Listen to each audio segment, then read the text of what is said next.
I'm from Connecticut. I was in a long-distance relationship with a girl from Georgia and would often make road trips down to visit her. I didn't really mind. I love road trips. I've driven across the United States and back all on my own. There's just something about traveling the highways of the US by yourself that's just so freeing. To save money, I would sleep in my car. It's not so bad. It's basically camping in a metal tent. Makes you feel like you're really roughing it. I just recline the seat back, keep the key in the ignition just in case, and doze off. No, I don't put anything up to block the windows for privacy. Maybe I should have. The trip down south is a comfortable 2-day drive. My stop would usually be somewhere along the Virginia-North Carolina border, so for my previous trip, that's exactly where I stopped that night. Rest stops were often less trafficked and thus quieter than truck stops. Normally, I would have stopped at a Love's, but I was so tired that I settled for the first rest stop I saw. It was oddly vacant that night, with only a couple lone cars sitting forlorn under the amber street lamps. Most likely travelers with the same idea as myself. I pulled into a parking spot away from the others, under the shadow of a tree and far from the street lamps. I figured I would have more privacy there as opposed to being bathed in light, so I did my usual thing, locked my doors, opened the window just a hair for ventilation, kept my key in, reclined the seat, and went to sleep. I was never interrupted on any of these car camping nights, so I never suspected anything on this one. Then, a sharp tap woke me up. At first, I thought I had heard it in my dream. I opened my eyes a bit, confused. Since I was leaned back, I was facing the ceiling and couldn't see anything. I heard another tap, like any tiny object hitting a hard surface. It came in an irregular rhythm. Was it raining? Was water dripping onto my windshield?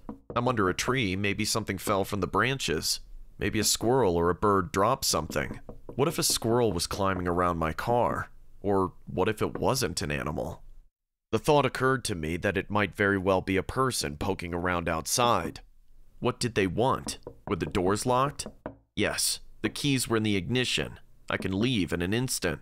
Still, I lay there completely still, pretending to be asleep, pretending I hadn't heard anything, hoping whoever it was they would leave me alone. It was better to not find out. I was too afraid to find out. It was better to stay here in blissful ignorance. Still, the tapping continued. I had to do something. There was no way I was just going to stay there. I had to look. My heart was pounding.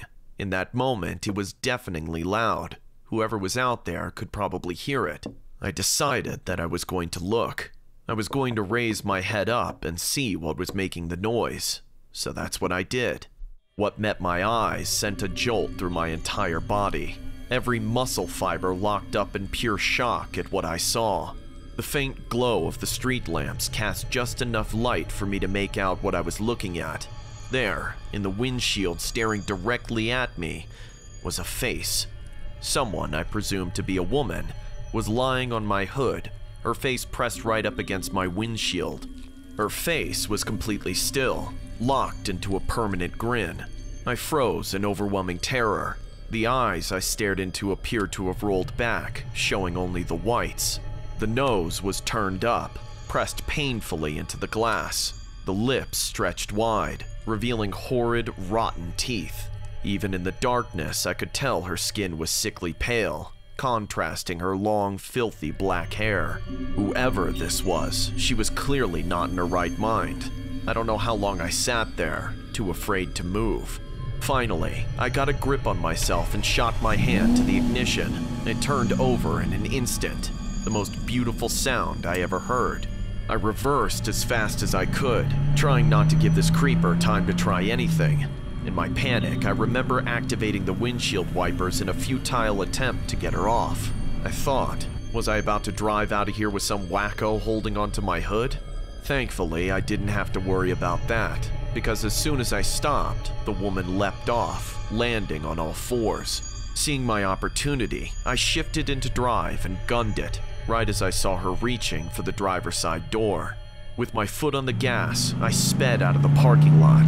Behind me, I heard her let out a piercing shriek like that of an animal. I looked into my rearview mirror, and for a split second I thought I saw her chasing me, running on all fours, her black hair swinging wildly around her.